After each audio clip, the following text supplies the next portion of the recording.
প্রিয় দর্শক, আসসালামু আলাইকুম। আমি doctor Bazlur Rahim Ripon, medico physiotherapy centre, রেস্টিবানার, টাঙ্গাইল থেকে আপনাদের সবাইকে জানাচ্ছি শুভেচ্ছা। প্রিয় দর্শক, আজকে যে বিষয়টি নিয়ে কথা বলবো সেটি হচ্ছে যে ফিজিওথেরাপি চিকিৎসা। এই যে ফিজিওথেরাপি চিকিৎসা, এই চিকিৎসাটা কিন্তু খুবই আধুনিক এবং বিজ্ঞান নির্ভর একটি চিকিৎসা ব্যবস্থা। বিশেষ করে মাস্কুলোস্কেলেটাল কন্ডিশন, মানে ঘাড় ব্যথা, কোমর ব্যথা, হাঁটু ব্যথা, পায়ের গোড়ালি ব্যথা, কাঁধে ব্যথা, এরকম মাংসপেশির ব্যথা, জয়েন্ট এই ধরনের ব্যথার জন্য এবং ব্রেন স্ট্রোক পরবর্তী প্যারালাইসিস রোগীর রিহেবিলিটেশন, আপনার বেলস পলসি মানে মুখ একদিকে বেঁকে যায়, জিবিএস, এরকম নিউরোলজিক্যাল যে কন্ডিশনের কারণে মানুষ প্যারালাইজড হয়ে যায়, এরকম ক্ষেত্রে এছাড়াও জেরেকটিক, আপনার পিডিয়াট্রিক, গাইনোকোলজিক্যাল, রেসপিরেটরি, কার্ডিওভাস্কুলার, এই সকল ক্ষেত্রে কিন্তু ফিজিওথেরাপি চিকিৎসায় একটা বিরাট রোল রয়েছে। তো স্পেশালি আমি যদি মাস্কুলোস্কেলেটাল এবং নিউরোলজিক্যাল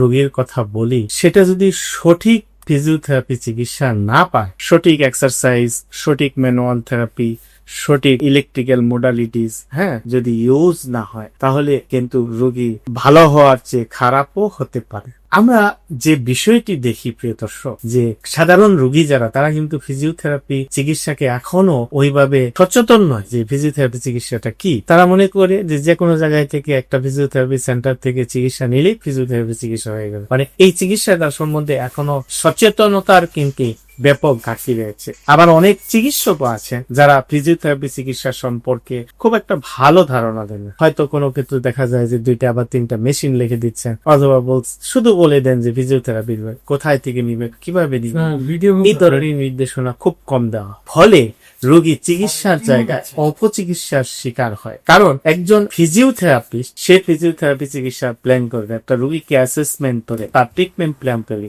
ফিজিওথেরাপিস্ট হলো যে ন্যূনতম একজন ব্যাচেলর ডিগ্রিধারী ফিজিওথেরাপি চিকিৎসক, যিনি মেডিসিন ফ্যাকাল্টি থেকে তার ব্যাচেলর ডিগ্রি থাকে ন্যূনতম, এবং একজন ন্যূনতম ব্যাচেলর ডিগ্রি ছাড়া কিন্তু একটা রোগীর অ্যাসেসমেন্ট করে তার ট্রিটমেন্ট প্ল্যান তৈরি করা, মানে কোন ধরনের এক্সারসাইজ, কোন ধরনের ম্যানুয়াল থেরাপি, কোন ধরনের আপনার ইলেকট্রিক্যাল মোডালিটিস ইউজ করবে, এবং সেই সব মোডালিটিস এর ইন্টেন্সিটি কেমন হবে, ফ্রিকোয়েন্সি কেমন হবে, ডিউরেশন কেমন হবে, মোড কেমন হবে, এগুলি কিন্তু একজন ফিজিওথেরাপিস্ট নির্ধারণ করে দিবে। আর এক্সারসাইজের মোড কেমন হবে, ইন্টেন্সিটি কেমন হবে, ফ্রিকোয়েন্সি কেমন হবে, ডিউরেশন কেমন হবে, এবং কোন এক্সারসাইজ কোন ব্যথার জন্য, কোন রোগের জন্য পারফেক্ট হবে, বা কোনটার এভিডেন্স আছে, সেটাও কিন্তু একজন ফিজিওথেরাপি চিকিৎসক নির্ধারণ করে দেবে। সুতরাং আপনি যদি ফিজিওথেরাপি চিকিৎসা একজন ফিজিওথেরাপিস্টের পরামর্শের বাইরে অন্য কারো পরামর্শ নেন, তাহলে কিন্তু সেটি সঠিক চিকিৎসা হওয়ার সম্ভাবনা খুবই কম থাকে।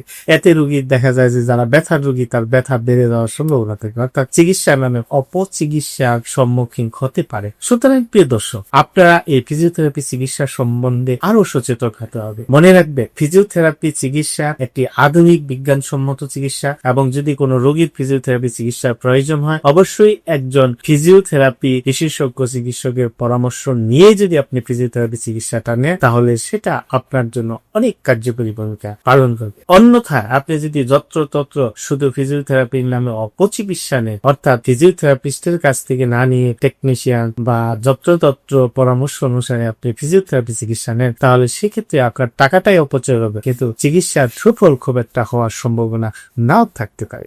সুতরাং প্রিয় দর্শক, এখনই আপনারা যারা বিশেষ করে বিভিন্ন ধরনের ব্যথায় ভোগেন, দাঁড় ব্যথা, কোমর ব্যথা, হাঁটু ব্যথা, পায়ের গোড়ালি ব্যথা সহ বিভিন্ন নিউরোলজিক্যাল কারণে প্যারালাইসিস রোগে ভোগেন, আপনারা অবশ্যই ফিজিওথেরাপি চিকিৎসা নেওয়ার পূর্বে আপনি জেনে নিবেন যে যেখান থেকে ফিজিওথেরাপি চিকিৎসা নিচ্ছে সেখানে ফিজিওথেরাপি কোনো চিকিৎসক আছে কিনা, বিশেষ করে ন্যূনতম ব্যাচেলর ডিগ্রিধারী কোনো ফিজিওথেরাপি চিকিৎসক আছে কিনা, এবং সেখান থেকে আপনাদের চিকিৎসা নেওয়াটা সবচেয়ে উপযোগী। প্রিয় দর্শক, ভালো থাকবেন। কথা হবে পরবর্তীতে অন্য কোনো বিষয় নিয়ে। সে পর্যন্ত আমাদের সাথেই থাকবেন। আসসালামু আলাইকুম।